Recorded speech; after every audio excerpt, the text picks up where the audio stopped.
Before we start, please make sure to like, subscribe, and share this video with your friends and family. Also, can you please tell me from where and what time you're watching? Thanks. I'll never forget the night that SnowStorm swallowed everything. Not just the roads, the trees, and the cabin, but me too, my sense of calm, my plans, my carefully constructed little bubble of solitude. The forecast had promised light snow. Just a dusting, they said. By morning, I thought, the world would be wrapped in a thin, soft blanket of white, the kind that looks like powdered sugar on a cake. Instead, the storm came roaring in like it had a grudge, hurling snow in every direction and trapping me in ways I didn't even realize at the time. Let me back up a little. My name's Megan. A couple of months before all this happened, I made what I thought was a great decision. Life had been a lot, and I needed a change. Not just a change of pace, but a change of place. I wanted somewhere quiet, somewhere nobody would bother me, a place where I could breathe and think, away from the noise and mess I'd been stuck in. That's how I ended up at the cabin. It was perfect, or at least, it seemed perfect when I found the listing online. It was tucked way out in the middle of nowhere, down a dirt road that practically disappeared into the trees. The photos showed a cozy little spot with a big stone fireplace, wide windows overlooking the forest, and just enough rustic charm to make it feel special. Serene solitude, the ad said. Creative inspiration guaranteed. It sounded like heaven. The landlord, Adrian, was an experience. He wasn't rude exactly, but he wasn't warm either. He had this air about him, like he'd already sized you up before you even said hello. And his judgment wasn't in your favor. Tall, sharp features, skin so pale it looked like he'd never seen sunlight. He could have stepped right out of a Gothic novel. When I met him to pick up the keys, he spoke in short, clipped sentences. Like every word cost him money. He explained the basics of the cabin, how to work the wood stove, where the emergency supplies were, the usual stuff. Then, just as he was about to leave, he dropped the rules on me. No noise after midnight, he said, like it was a commandment. No visitors without notice. And whatever you do, stay out of the basement. I blinked, caught off guard. What's down there? I asked, half joking. Your secret treasure? Adrian's face didn't change. He just stared at me, his eyes flat and unblinking. Never go in the basement, he repeated. Then he turned and walked out the door without another word. I stood there for a long moment, keys in hand, wondering if I'd made a mistake. But honestly, for the first few weeks, it was everything I'd hoped for. The cabin was as beautiful as it looked in the pictures, and the forest around it was stunning. I'd wake up in the mornings to soft sunlight filtering through the trees. The world so quiet I could hear the wind moving through the branches. I'd spend my days curled up by the fire, sipping coffee and writing. Sometimes I'd watch deer picking their way through the snow, eating their steps delicate and deliberate, like they didn't want to disturb the stillness. At night, the cabin felt like a cocoon, warm and safe, with the firelight flickering against the walls. But then the noises started. At first, it was easy to brush them off. Old houses make noises, right? A creak here, a thump there. It was nothing. Probably the wind, or maybe the foundation settling. But as the days went on, the sounds got harder to ignore. Scratching, soft, rhythmic bumps. And then, late at night, I started hearing what sounded like whispers. Faint, low, almost guttural. It wasn't loud enough to make out words, if they even were words, but it was enough to make the hairs on the back of my neck stand up. I tried to convince myself it was just my imagination. Living alone in the woods can do weird things to your brain, I figured, but I couldn't shake the feeling that something wasn't right. Then the storm came. It started innocently enough, with lazy snowflakes drifting down from a slate-gray sky. By mid-afternoon, the wind had picked up, throwing the snow sideways in gusts that rattled the windows. By nightfall, it was a full-blown blizzard. The snow piled up so fast that when I tried to look outside, all I could see was a wall of white. The power flickered a few times but managed to stay on, and I lit a fire in the hearth to chase away the growing cold. That's when my phone buzzed. It was Adrian. I almost didn't recognize the number, since he rarely contacted me. The message was short and unnerving. Staying in the basement tonight. Do not disturb me. I stared at the screen, my stomach tightening. Adrian was already weird, but this was unsettling. Why was he coming here? Why tonight? Of all nights, And what was he doing in the basement? I tried to shake it off. Whatever his reasons, it wasn't my business. I wasn't about to go poking around. I locked the doors, double-checked the windows, and settled back into my chair with a book, determined to ignore the growing sense of unease. But then, the noises started again. This time, they weren't just faint thuds or soft scratches, they were louder, more deliberate, scraping sounds, like something being dragged across the floor. And then, just as I was starting to think I might be losing my mind, I heard it, a scream. It was faint, muffled, but unmistakable, high-pitched, sharp, and full of raw, desperate terror. My heart shot into my throat. I froze, every nerve in my body screaming at me to run, to hide, to do something. But before I could move, another scream came. This one was louder, closer. It was coming from the basement. I should have called the police. Should have locked myself in the bathroom and waited for morning. But instead, I grabbed a cast iron skillet from the kitchen, because apparently, I thought that would save me, and crept toward the basement door. My hands were shaking so badly I almost dropped the skillet. When I reached the door, I tried the knob, but of course, it was locked. The screams didn't stop. I swung the skillet at the lock, the sound of metal on metal echoing through the cabin. It took 3 hits before the lock finally gave way. The door creaked open, and warm, orange light spilled out from below. The air was thick and choking, heavy with the smell of burning wax and something metallic, like old pennies. I forced myself down the stairs, each step groaning under my weight. The basement was nothing like I'd imagined. The walls were covered in strange symbols, painted in what looked disturbingly like blood.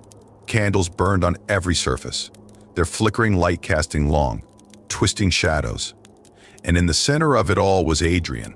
He stood over a wooden table, his expression calm, detached, almost clinical. A woman was strapped to the table, her wrists and ankles bound, her face pale and streaked with tears. She was alive, but just barely. "Adrian," I shouted, my voice cracking. "What the hell are you doing?" He turned to me slowly, his face completely blank. "I told you not to come down here," he said, his tone eerily calm. Before I could react, 2 figures stepped out of the shadows. They wore masks, grotesque, bone-white things, and moved with an unnatural, almost mechanical grace. One of them raised a blade, and panic surged through me like wildfire. I won't bore you with every detail of what happened next, partly because it's a blur, and partly because I'm still not sure I understand it myself. All I know is, somehow, I managed to free the woman, set part of the basement on fire, and escape into the storm with her by my side. We didn't stop running until the cabin was nothing but a faint, flickering glow in the distance. When I finally looked back, Adrian was standing in the doorway, his face illuminated by the flames. He didn't chase us. He didn't have to. The look in his eyes said it all. This wasn't over. The cops found nothing. No symbols, no candles, no blood, just an empty basement and a burned-out cabin. Adrian vanished without a trace. To this day, I don't know what I walked into that night. And honestly, I'm not sure I want to know. Some storms trap more than snow, and some doors are better left closed. Have you ever had a night that felt wrong from the start, like the air itself was trying to warn you? I have. And honestly, it's not something I like to think about too often. But sometimes late at night, when everything's quiet, the memory creeps back in, sharp and vivid. It was winter, mid-January, I think. The kind of winter where the city feels like it's drowning in snow, where every corner looks the same because everything's just white on white. That day, I'd pulled a double shift at the bakery. I remember because my arms were sore as hell from hauling those giant sacks of flour we use for the sourdough. By the time I finished, it was close to midnight, and all I wanted was to get home, throw on some old Fleetwood Mac, and just zone out. You know the feeling, when your body's done, your brain's done, and nothing matters except getting home. The moment I stepped outside, though, I knew getting home wasn't going to be simple. The storm had hit hard. Snowflakes as big as your hand were coming down in chaotic swirls, and the wind was so strong it nearly yanked my scarf off. I pulled it tighter and ducked my head, muttering to myself about how the weather app had said light snow. Classic. The bakery's parking lot was behind the building, one of those dimly lit stretches that feels creepier than it should after dark. It wasn't huge, maybe enough space for 30 cars, but that night it felt massive. The snow was falling so fast it had already buried most of the vehicles. The faint glow from a single streetlight did little to cut through the storm. I stuffed my frozen hands into my coat pockets and trudged forward, squinting at the rows of snow-covered lumps that might have been cars. I pulled out my key fob and hit the button. Nothing. I tried again. Still nothing. I frowned, muttering, "Come on, not tonight," under my breath. The storm was making it impossible to see more than a few feet in any direction. For a second, I thought maybe the battery in the fobby had died, but that didn't explain why I couldn't even spot the car. I kept walking, my boots crunching through the thick drifts, scanning the lot for anything that looked familiar. With every step, the snow muffled the world more and more. It was eerie, no sounds of traffic, no distant chatter, just the wind and the occasional groan of a tree weighed down by ice. I tried to shake the unease creeping up my spine, but it was like the storm itself was alive, pressing in on me, watching. Then came the moment my stomach dropped. My phone. I pulled it out to check the GPS, but it was dead, completely drained. I'd been so busy all day I hadn't even noticed the battery dying. I shoved it back into my pocket, cursing under my breath. Great. Now I was stuck wandering a snow-covered lot with no way to call for help and no idea where I'd left my car. The longer I walked, the stranger everything felt. The parking lot seemed bigger, longer, like it stretched out farther than it should have. I knew that couldn't be right, but the deeper I went, the harder it was to convince myself I wasn't just imagining things. My breath fogged up in front of me, each exhale coming faster, as the cold started to creep into my bones. And then I saw them. At first, they were just dark shapes at the far edge of the lot, barely visible through the storm. 4 figures standing perfectly still near an old black SUV that was half buried in snow. 2 men, 2 women. They weren't moving, not even shifting in the cold like normal people would. They just stood there. I froze. There was something about them that didn't feel right, though I couldn't put my finger on it. My gut was screaming at me to turn around, but I hesitated. I mean, they were people, right? Maybe they'd seen my car. Or maybe they could tell me how far I'd wandered from the street. I decided to call out. "Hey," my voice cracked as I yelled over the wind. "You guys seen a gray hatchback? I think I lost mine." One of the women stepped forward. Her movements were so smooth they didn't look natural, like the wind and snow didn't even touch her. When she got close enough, I could see her face. Pale, almost translucent. Her eyes were dark, too dark, like pools of ink. She didn't blink, just stared at me. "You shouldn't be here," she said. Her voice was soft, calm, but there was something in it that made my skin crawl. I forced a nervous laugh, trying to play it off. "Yeah, I'd rather not be here either. Just trying to get home." She tilted her head, her lips curling into a small, unsettling smile. "Home?" she repeated like it was a word she didn't quite understand. The others were watching me now, their faces hidden in the shadows of their hoods. None of them had moved, but I could feel their attention, sharp and heavy, like a physical weight. My heart was racing. Something about this wasn't right. "I don't want any trouble," I said, my voice trembling despite my best effort to sound calm. "I'll just keep looking for my car. You won't find it," one of the men said, stepping forward. His voice was low, almost a growl. "It's not here." "What do you mean it's not here?" I asked, trying to keep the panic out of my voice. "I parked it right." "Nick," the woman interrupted. Hearing my name come out of her mouth sent a bolt of fear through me. How did she know my name? I hadn't told her. I hadn't even gotten close enough for her to see my name tag from work. My brain scrambled for an explanation, but there wasn't one. "How do you know my name?" I demanded, my voice shaking. The man grinned and his teeth looked sharp, too sharp. "You don't belong here," he said. "Not tonight." The snow around my feet suddenly felt heavier, like it was trying to pull me down. I took a shaky step back, my breath coming in short bursts. My eyes darted between the figures, and I noticed they were closer now, though I hadn't seen them move. "You're marked," the woman said, her voice as calm as ever. The wind howled louder, and the world seemed to shift around me. Before I could even think about running, the figures surged forward, their movements in perfect unison. I turned and tried to run, but the snow was like quicksand, dragging at my legs. My heart pounded in my chest, and my lungs burned with every breath, but I didn't stop. I couldn't stop. Their voices echoed behind me, calling my name. Nick. I stumbled, falling face first into the snow. When I pushed myself up, they were there, surrounding me in a perfect circle. My mind was screaming for me to move, but my body wouldn't obey. One of them pulled out a pocket watch, its chain gleaming in the dim light. He held it up, and the ticking filled the air, impossibly loud and steady. Tick, tick, tick, tick. The world blurred, the snow and storm dissolving into darkness. The last thing I heard was the woman's voice, calm and cold. "You've opened the door," she said, "and now you'll pay the price." When I woke up, the storm was gone. I was lying in a forest clearing, surrounded by trees. The sky above me was dark, starless. My body felt frozen, like I didn't even belong in it anymore.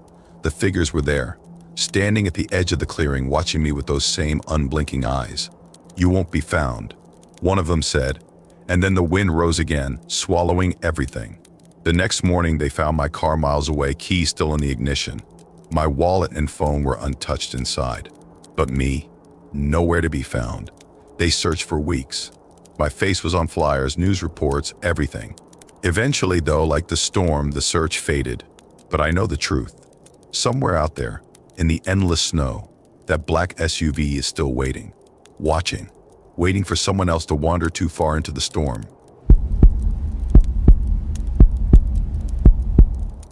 I woke up that morning with this strange, heavy feeling I couldn't shake. It felt like a whisper I couldn't quite hear, or a shadow lurking just out of sight. It wasn't the kind of thing you could explain, not even to yourself, but it was enough to get me out of bed earlier than usual. My heart was pounding for no reason I could name. By the time I laced up my boots and grabbed my coat, the pale morning light was barely making its way through the thick gray clouds. I hadn't touched breakfast. Honestly, I hadn't even thought about it. I just knew I needed to move. The old part of town was eerily quiet, almost unsettling in its stillness. Normally, the streets were full of life. Vendors yelled out offers. Kids darted between the stalls. The ever-present hum of people going about their day filled the air. But now nothing. The looming snowstorm had chased everyone inside, leaving the cobblestone streets empty except for me. The air was so cold it burned when I breathed. My boots crunched loudly against the frost-covered ground. Every sound echoed, unnervingly sharp against the silence. I wandered without thinking, my feet carrying me along as though they already knew the way. And then I saw her. She was crouched beside the ruins of an old stone fountain. I vaguely remembered passing it as a kid, but had forgotten it existed. Her copper-colored curls fell in loose, messy tangles, framing a face half hidden behind a threadbare scarf. Her coat was so patched and worn it looked more like a collection of scraps than an actual jacket. She wasn't paying attention to me, or to anything else, for that matter. All her focus was on the object in her hands. It was a music box. And not just any music box. My chest tightened. The air felt colder than before. I knew that music box. I knew it the way you know the sound of your own voice or the smell of your childhood home. The delicate, haunting melody reached me. It was soft and brittle in the icy wind. I hadn't heard it in years. Not since the day my sister disappeared. "You shouldn't be here." Her voice cut through the quiet like a knife. She didn't even look up. The words startled me. I blinked, unsure how to respond. "Neither should you." At that, she raised her head just enough for me to see her face. Her green eyes were sharp and bright, like the edge of a blade. For a moment, I felt like she could see right through me. "You've been following me," she said. It wasn't a question, but a statement of fact.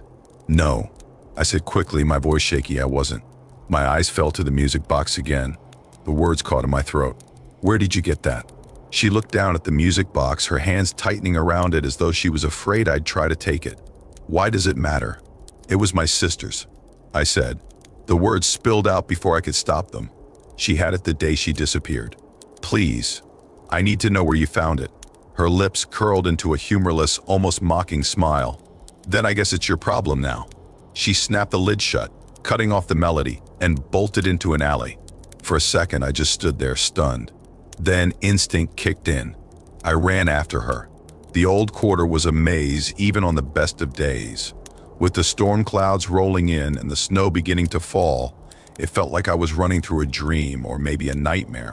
The narrow streets twisted and turned. The buildings leaned so close together they seemed to block out what little light was left. My boots slipped on the ice more than once, but I kept going. I didn't know why, but I couldn't let her disappear. Finally, I caught sight of her again, standing in a small, secluded courtyard I didn't recognize. She was at the center, the music box still clutched in her hands. Her breath came out in quick, visible bursts. Her copper hair whipped around her face in the growing wind. "You shouldn't have followed me." Her voice was low and tense but not unkind. I took a cautious step forward, trying to steady my breathing. "I don't have a choice," I said. "That music box is tied to my sister, I know it is. Please, just tell me where you got it." For the first time, her expression softened. I thought she might actually answer, but then her jaw tightened. She shook her head. "You think you're the first person to lose someone because of this thing?" she asked bitterly. "You're not. What are you talking about?" My voice rose, more frustrated than I meant it to be. She exhaled slowly. Her breath curled in the icy air. "It's cursed," she said finally. "It doesn't just play music, it calls people, pulls them in, people like your sister, people like me. And once it has you, it doesn't stop." Before I could even process what she was saying, the wind howled louder, like some unseen force had been waiting for her to speak those words. Snow swirled around us, thick and fast, blurring the edges of the courtyard.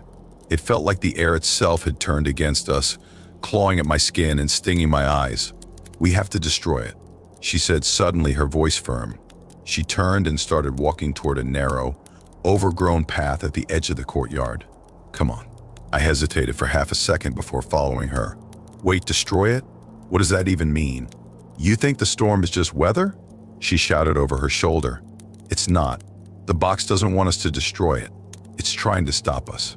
The snow came down harder. The path quickly vanished beneath our feet. The wind screamed, tearing through the trees like a living thing.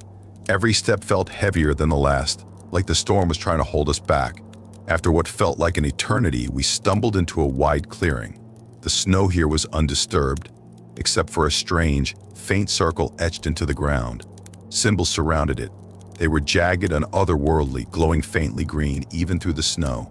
"This is where it ends," she said, kneeling in the center. She placed the music box in the circle and opened the lid. The melody spilled out louder and sharper than before. It cut through the storm like a blade. And then they came. Shadows. Tall, gaunt figures that flickered like smoke, slipping between the trees. Their hollow eyes locked onto us as they stepped into the clearing, moving slowly and deliberately. "Eli," she shouted. Her voice was panicked but steady. "Keep them back." I grabbed a branch from the ground and swung it at the nearest shadow. It wasn't solid, but it wasn't entirely smoke either. The impact sent a sharp, unnatural screech through the air. The shadow recoiled. Meanwhile, Clara's voice rose into a chant. The words were foreign and rhythmic, matching the pulse of the glowing symbols. The shadows grew more frantic. Their movements were jerky and erratic. The storm howled louder. The air felt like it was about to tear apart. Suddenly, the music box erupted with light. It was blinding and searing. The shadows dissolved. The storm stopped. Silence fell over the clearing. When I opened my eyes, Clara was slumped over the music box, her breathing shallow but steady. "It's over," she whispered. We left the clearing together, but as we reached the edge of the woods, I glanced back. In the distance, through the trees, a single shadow stood watching us. I didn't tell Clara. Some things are better left unsaid. When we left that night, the snow came down in thick, relentless waves. It swallowed everything in sight. It wasn't just snow. It was the kind of storm that made the world feel like it was closing in on you. The windshield wipers scraped back and forth, struggling against the ice building up faster than they could clear it. I kept glancing at my mom's hands on the wheel. Her knuckles were so white they looked like they might split open. She kept throwing quick, jerky glances at the rearview mirror. Not that you could see much, just snow and darkness. But it was like she couldn't stop checking, couldn't stop expecting something, or someone. In the back seat, my little sister Mia was huddled under a fuzzy blue blanket, half asleep. Her head kept lolling with the rhythm of the car. Her face was peaceful, almost oblivious. She was 8 now, still young enough to sleep through almost anything.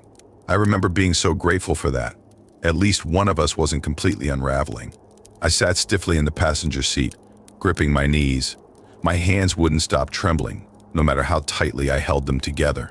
I couldn't shake the cold, even though the heater was blasting. Or maybe it wasn't the cold at all. Maybe it was him. The thought that he might still be out there somewhere, watching, waiting. It started almost 2 years earlier, not long after we moved to Brook Hollow. A small snowbound town that felt like it had been plucked straight out of one of those old postcards your grandparents kept in the attic. My mom had decided we needed a fresh start after the divorce, far away from the chaos of Cleveland and everything it represented. I hated it. Moving felt like losing everything. My friends, my school, my routines, even the dumb little things like our favorite pizza place. But Mia needed me. She didn't fully understand why Dad wasn't coming with us, or why Mom had been crying more and smiling less. So I shoved my life into 2 suitcases and followed them to a town so small, it didn't even have its own movie theater. Brook Hollow was cold, colder than anywhere I'd ever lived. Quiet in a way that wasn't comforting. The streets were lined with charming little houses and pine trees that sagged under the weight of endless snow. The people were polite, sure, but there was this reserve about them, like they were used to keeping strangers at arm's length. I tried to make the best of it. I joined the art club at school, found a few people to eat lunch with, and even started appreciating the slow pace of life. It was nice in a way, but it always felt like I was walking around in someone else's story, not mine. And then there was Elliot. The first time I saw him was in front of the town's only grocery store. I was climbing out of the car, still half listening to something Mia was saying, when I caught sight of him standing across the street. He had a dark hoodie pulled low over his face. His hands were jammed deep into his pockets, but it was his eyes that caught me. He was staring right at me, straight through me, it felt like. For a second, I couldn't move, couldn't look away. Something about the way he was watching sent a shiver crawling up my spine, even though I couldn't explain why. After that, I started seeing him everywhere. At first, I chalked it up to small-town coincidence. It wasn't that unusual to run into the same faces over and over when there were only so many places to go. But with Elliot, it was different. It wasn't just that I saw him. It was how he always seemed to be looking at me, like I was the only person in the room. At the library, at the coffee shop, even outside my school. He was there, watching. One afternoon, as I waited at the bus stop, he finally approached me. "You're Kate, right?" His voice was soft, almost shy. His breath curled into the air like smoke. I nodded, not sure what else to do. "I'm Elliot," he said. His lips twitched into a half smile. "Welcome to Brook Hollow." There was an awkward pause, so I mumbled something polite. "Thanks," and kept my eyes on the ground. He seemed harmless, maybe a little awkward, but nothing about him screamed danger. Over the next few months, he started showing up more. Somehow, he slipped into the same friend group I'd cautiously begun hanging out with. He was quiet, sure, but he had this way of making people feel like he was listening. Really listening. For a while, I thought maybe I'd misjudged him. Then he asked me out. I told him no gently. I wasn't interested in him like that. I hoped he'd take it well. At first, he seemed fine. Disappointed, maybe, but nothing alarming. But over the next few weeks, something shifted. His eyes, which had once been curious, turned cold. Calculating. That's when it started. He began showing up in places he had no reason to be. Outside my house. At the art club meetings. Even at the tiny bookstore where I sometimes studied. He always had an excuse, but it was too much to be random. Then the notes began. At first, they were left in my locker or slipped under my windshield wiper. Messages like "I see you," or "You can't ignore me forever." They were unnerving, sure, but nothing that felt like a direct threat. Not yet, but the notes escalated. "No one else will ever love you like I do. I'll make sure you never forget me." My mom tried to help. She told me to block his number and reported the notes to the school, but it didn't matter. Elliot found other ways. Fake social media accounts, letters slipped into my bag, and once, a handwritten note shoved under our front door. By the time the storm rolled in that night, I felt like I was constantly holding my breath. The snow had been falling steadily all day, burying the town in silence.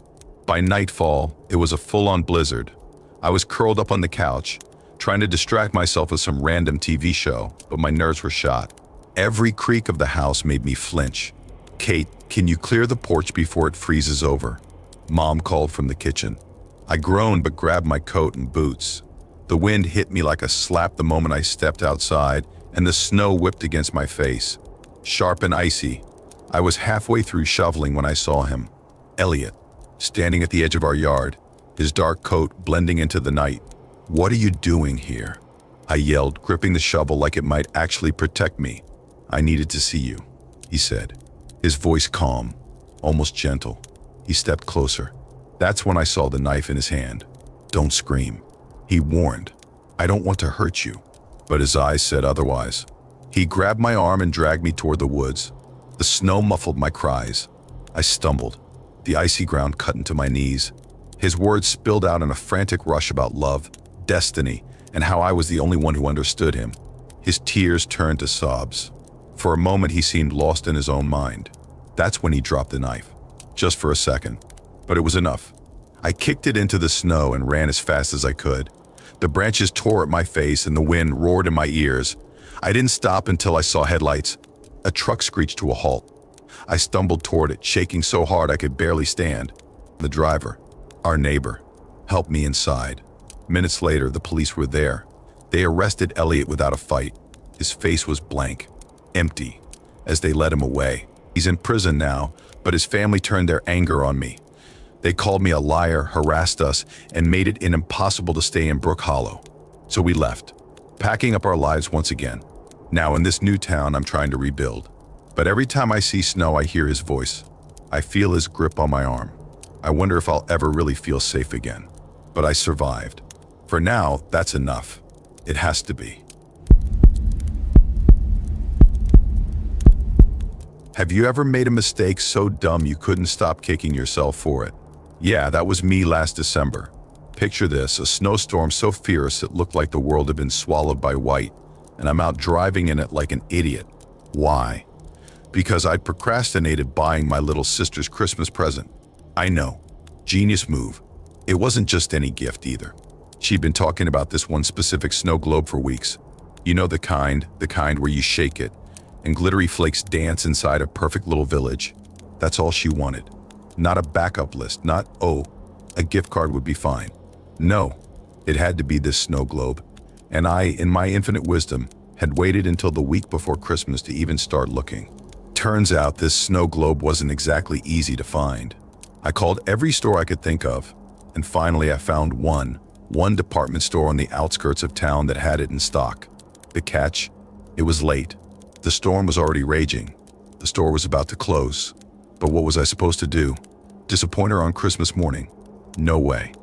So despite every warning blaring on the radio about staying off the roads, I grabbed my keys and headed out. The drive was a nightmare. The wind was howling so loudly it drowned out the music on the radio. I could barely see 5 feet in front of me. My wipers were useless against the snow plastering my windshield. Every few minutes, my tires skidded, and my heart leapt into my throat. I kept thinking, this is stupid. Turn around. She'd understand. But I didn't. I couldn't. By the time I finally pulled into the parking lot, I was a wreck. My fingers were cramped from gripping the steering wheel like a lifeline. My jaw ached from clenching my teeth. The lot was nearly empty. Just a few cars buried under mounds of snow. The store's lights glowed faintly through the storm, flickering in the wind. It looked off, but I told myself it was just the weather messing with my head. The automatic doors hissed open, and I stepped inside. I was immediately hit by a wave of stale, overly warm air. At first, the silence was almost comforting after the chaos outside. No crowds, no chaos, just rows and rows of shelves stretching endlessly. But as I walked further in, the silence started to feel unnatural. There were no employees, no other customers, not even the usual background music stores play this time of year. Just the hum of the fluorescent lights and the faint sound of the storm outside. I found the toy section pretty quickly, my boots squeaking loudly against the tile. And there it was, the snow globe, sitting right on the shelf like it had been waiting for me.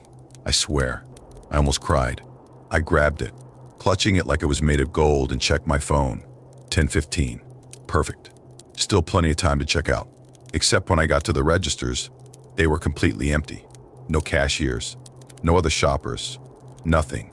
Just rows of unmanned lanes with flickering monitors. I glanced at one of the screens. It read 10:45. I froze. How had 30 minutes disappeared? I could have sworn it had only been 5.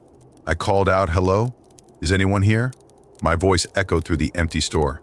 Nothing. Just the low hum of the lights and the distant creak of the building settling. I walked toward the front doors, figuring maybe the cashier was at the service desk. But the doors were locked. I tried pushing, pulling, even kicking them, but they wouldn't budge. The glass was fogged over with frost. When I looked closer, I could have sworn the frost was moving, crawling upward like vines. I turned back to the aisles, and that's when the light started flickering. Not a little flicker, like when a bulb's about to go out. This was violent, chaotic, plunging the store into moments of complete darkness. In those brief blackouts, I thought I saw shapes, moving.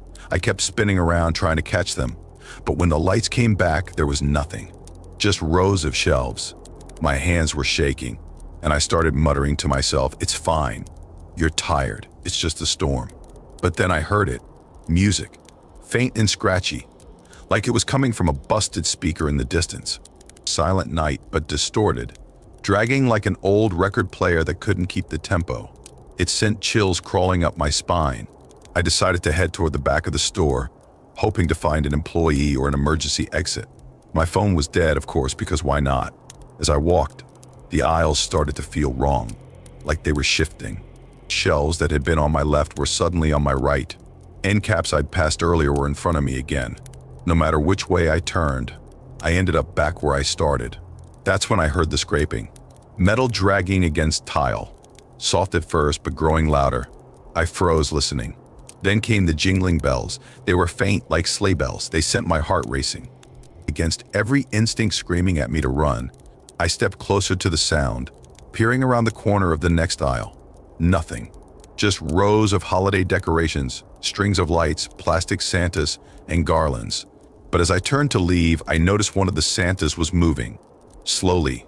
Its plastic head jerked toward me, its mouth opening to let out this awful, mechanical laugh. Tinny and distorted. It echoed through the empty aisles. I stumbled backward, knocking over a display of ornaments. The laughter didn't stop. If anything, it got louder, joined by those jingling bells. And then came the footsteps. Quick footsteps like a child running through the aisles.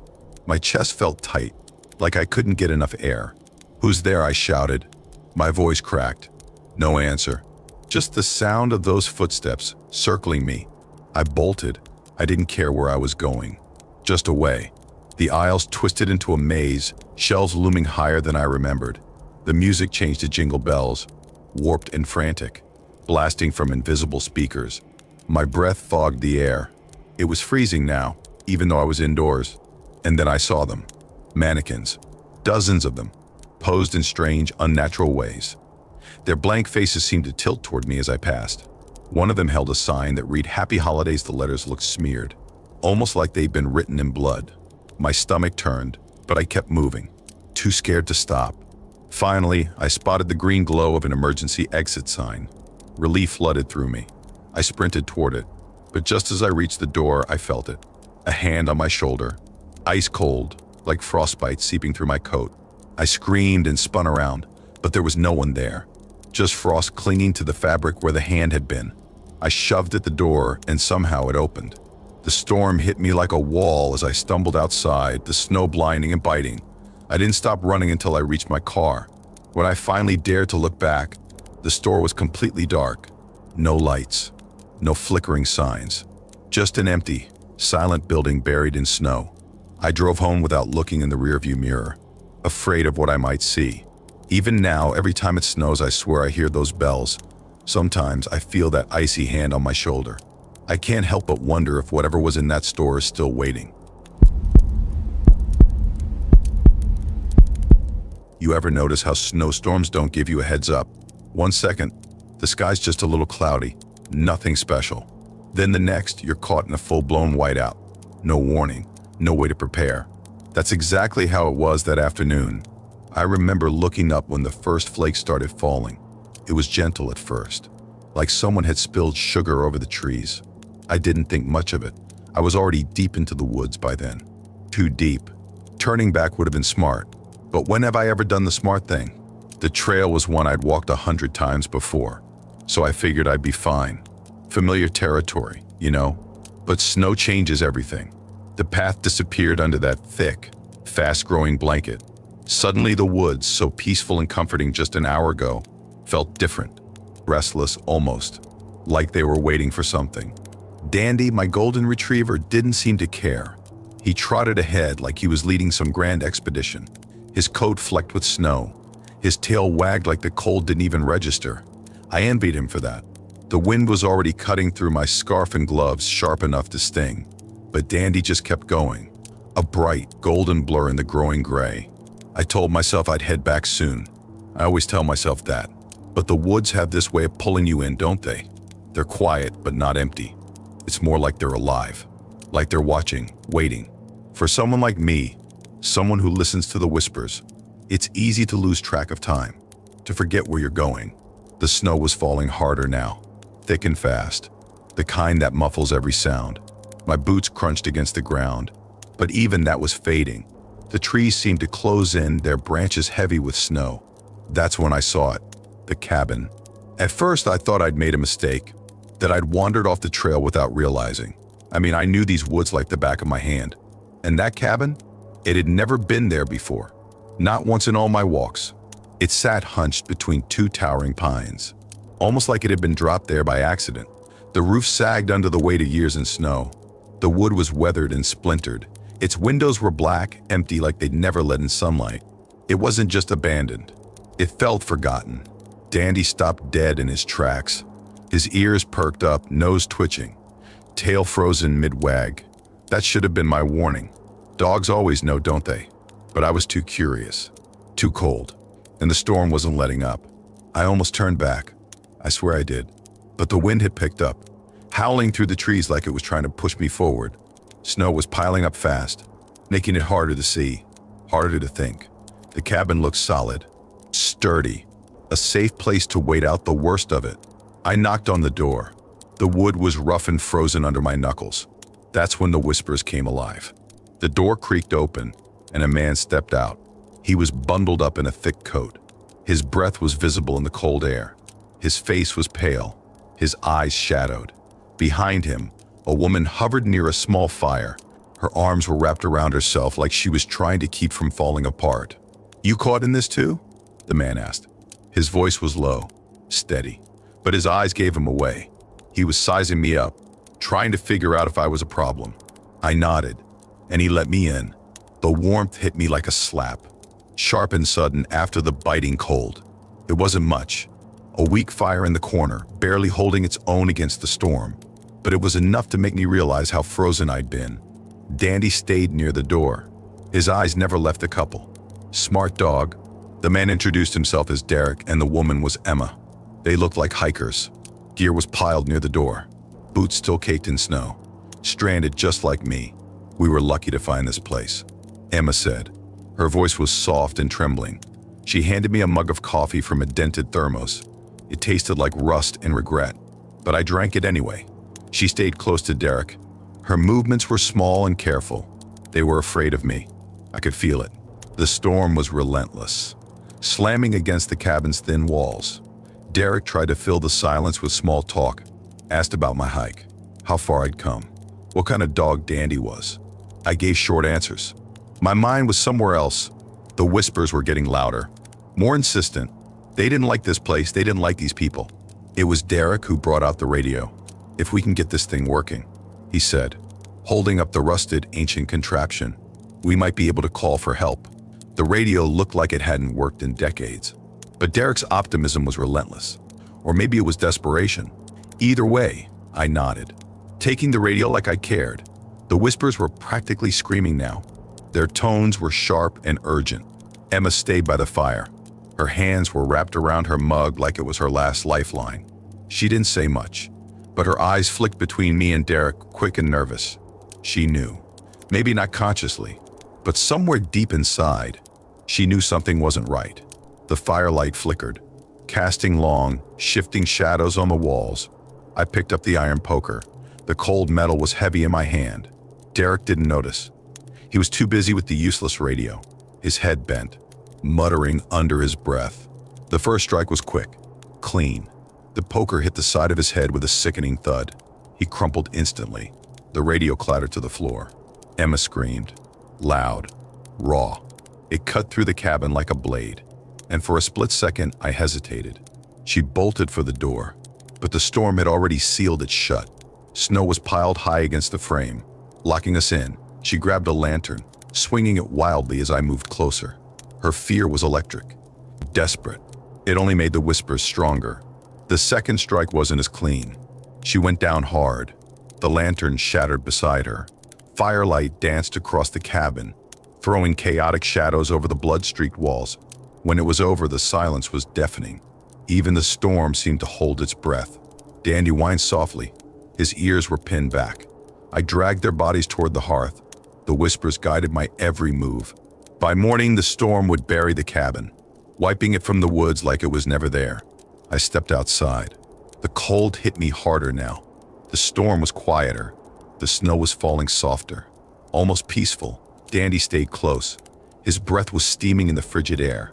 Behind us, the cabin disappeared, swallowed by the woods, by the snow, by the silence. The whispers were quiet now, satisfied. But they'd be back. They always came back. And when they did, I'd be ready. Have you ever agreed to something that felt off but pushed through anyway because the money was just too good? That's exactly how I ended up driving through a snowstorm so fierce it felt like the world was trying to erase itself. I remember the radio fading into static somewhere outside of town, leaving me alone with the howl of the wind and the strained wheeze of my truck's heater. It wasn't one of my finest moments. But when Mr. Harper called with the job, I didn't think twice. It's straightforward, he'd said, his tone smooth but almost too measured, like he'd rehearsed the pitch. Just secure the cabin for the storm. Make sure it's livable. Clear out anything left behind by the last tenants. Didn't leave on the best terms. That last part should have been my cue to decline. But the paycheck he promised made me ignore my gut. Easy work, I told myself as I squinted through the windshield. The snow wasn't just falling. It was assaulting the earth, a white curtain that swallowed everything, including my sense of direction. The cabin, nestled somewhere deep in Blackwood Forest, wasn't on any GPS. Of course, Harper had sent me old-school directions, scribbled out like something from a scavenger hunt. By the time I reached what I thought was the driveway, the snow was so deep I could barely push the truck through. The tires struggled, chains barely gripping the icy surface. Every few feet, I had to fight the urge to turn back. But I was too stubborn, or maybe too broke, to quit now. Finally, the headlights caught a glimpse of the cabin.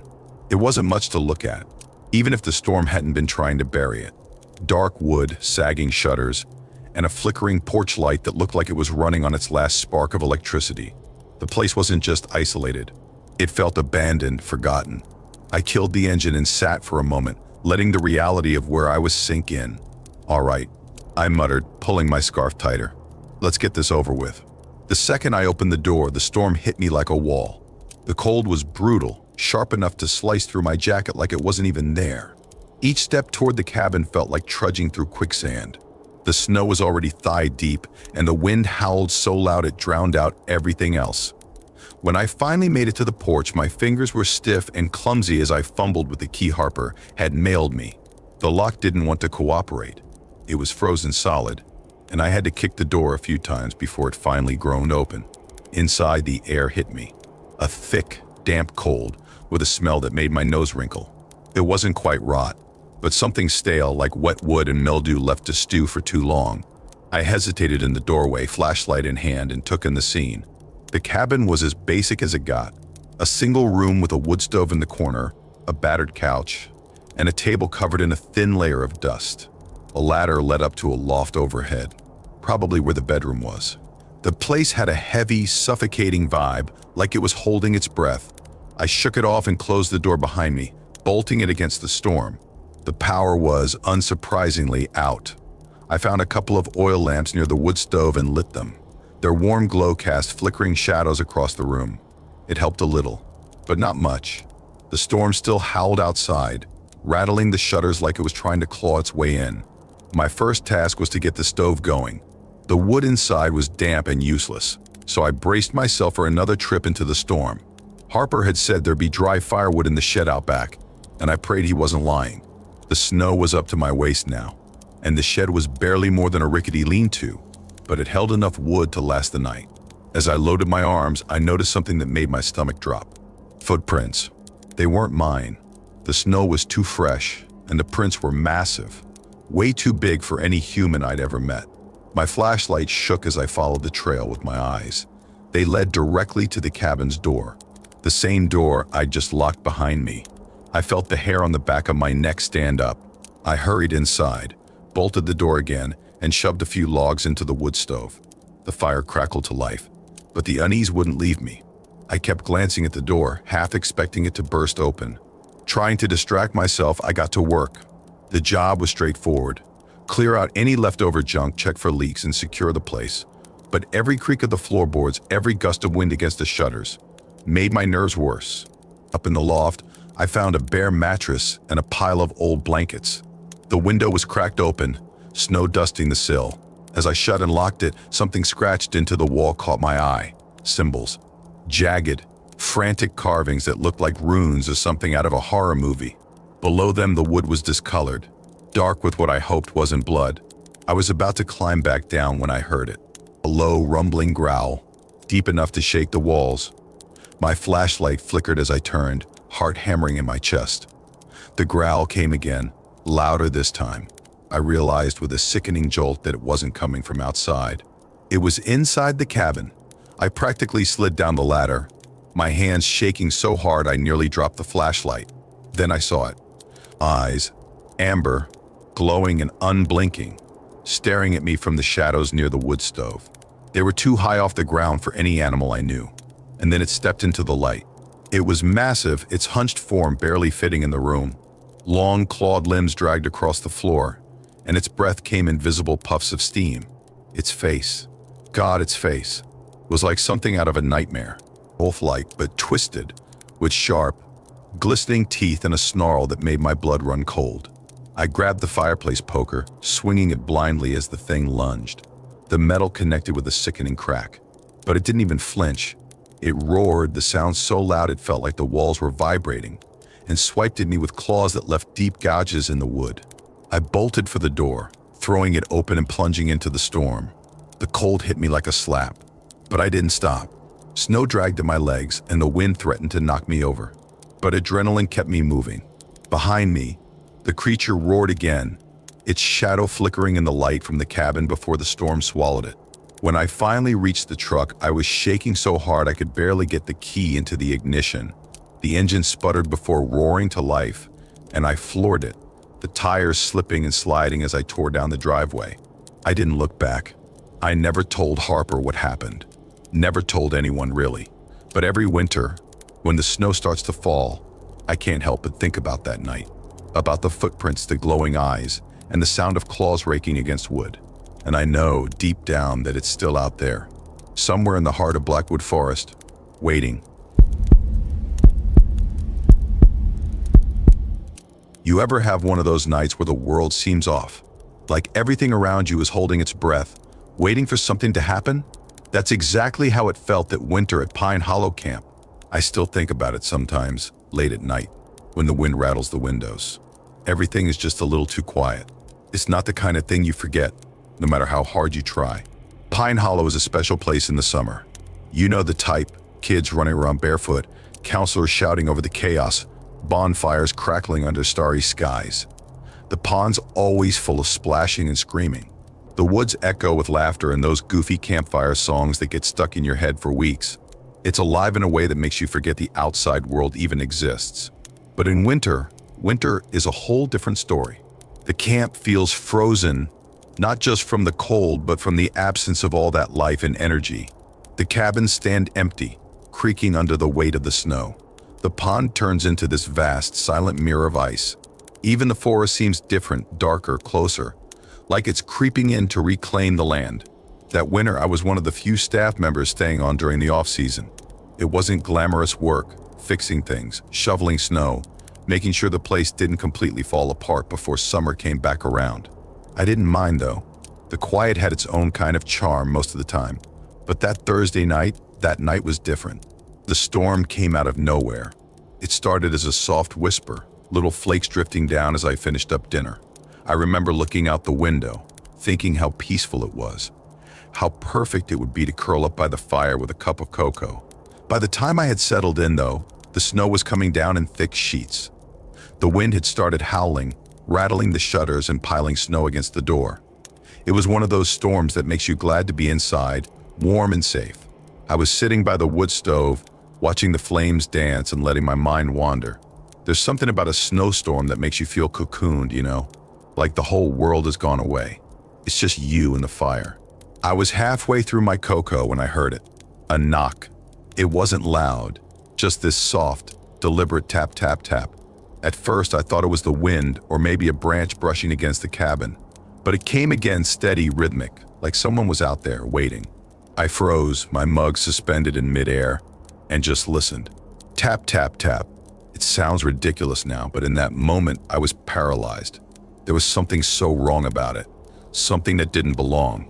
I finally set the mug down and grabbed my flashlight, my heart hammering in my chest.